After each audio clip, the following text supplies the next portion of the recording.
All right, I'm going to really tick people off here. I need to know from you, before I read this study, which is a preposterous study, UCLA ought to be totally ashamed of themselves, whether the spirit of full disclosure should apply to the following. Now, if I write an article in a medical journal, I have to disclose whether I've ever done any research for the pharmaceutical company, whether I have any ties to any money-making activity that has anything to do with the product.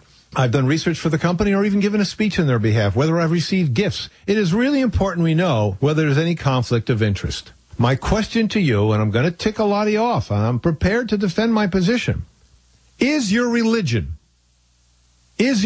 should that be part of disclosure when it comes to studies that might influence it? One example, if you're a devout Catholic and you're writing a study that's anti-birth control, should you have to disclose that?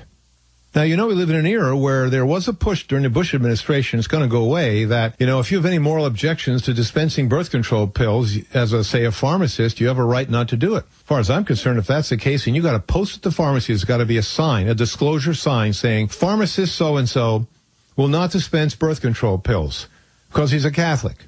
So-and-so is a Hindu. He will not dispense any pill that has a gelatin capsule in it because he's a vegetarian. So-and-so is a Muslim. He will not dispense to you insulin that is made from pork pancreas. So-and-so, what else can you do as a consumer? Well, here's a piece from UCLA, and where I'm going with this is Jews ought to be very careful promoting circumcision. I'm Jewish, I can get away with it. And a lot of people in the blog sites here are picking up on this because UCLA is allowing their name to be attached to a study which says where Medicaid does not pay for male circumcision, only half of those kids are getting circumcised. And obviously, I'm going by the name, a Jewish woman telling us that we should circumcise our newborn males. I don't think that's fair. You want to get a definite opinion about circumcision, you talk to Jewish females. But when she says, with the UCLA name embarrassingly bannered across this, circumcision leads to substantial health benefits, I'm going to call her on the carpet because that is not what the mainstream world thinks.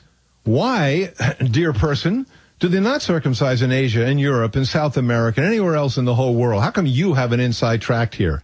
And, of course, some of the bloggers. Circumcision is a religious affectation from the days of yore, has no place in modern society. General scarring due to religious belief belongs back in the Stone Age. And then he says something that I'm sure a lot of Jewish folks will be upset about. Look at the names involved and look at their backgrounds. Don't believe this. And he uses an epithet here, without investigating.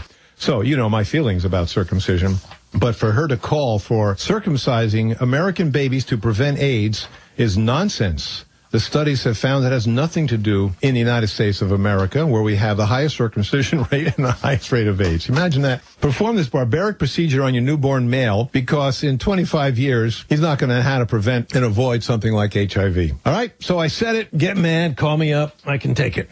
Let's talk to Dennis. How you doing, Dennis? How can I help you?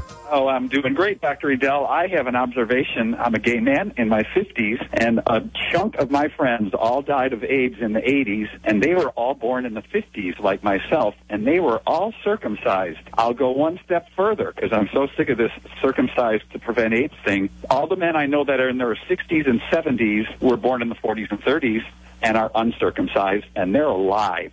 What do you think about that? What concerns me more is UCLA allowing their good name to be used to bemoan the fact that Medicaid in many places is not paying for circumcision. I hear so many people call this program over the years and go, I don't want my tax dollars. Okay, let me get this right, friends. You want your tax dollars utilized to perform, I'll say it, child abuse on a helpless infant. So, of course, Medicaid is not paying for it. They're not dumb. There's no medical benefit that is agreed upon. It is ethically inappropriate.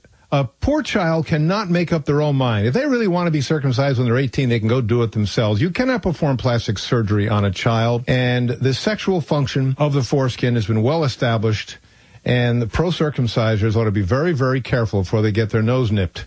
And as I said, I do believe I'm coming to the opinion because it really was George Bush's policies about, applying to certain Christian groups, who are against birth control and against the morning, et cetera, allowing, the morality exclusion to do your job. And in which case, then, I am always skeptical. I think a researcher who's researching a subject that has profoundly deep religious currents needs to, in the spirit of full disclosure, say, I am a Catholic. I am Jewish. Whatever. If you think I'm wrong, I'm willing to listen. But, if I I ever got a ballpoint pen from a drug company and I wrote a paper in the New England Journal of Medicine, I've got to disclose that. I think these issues are just as important, all right?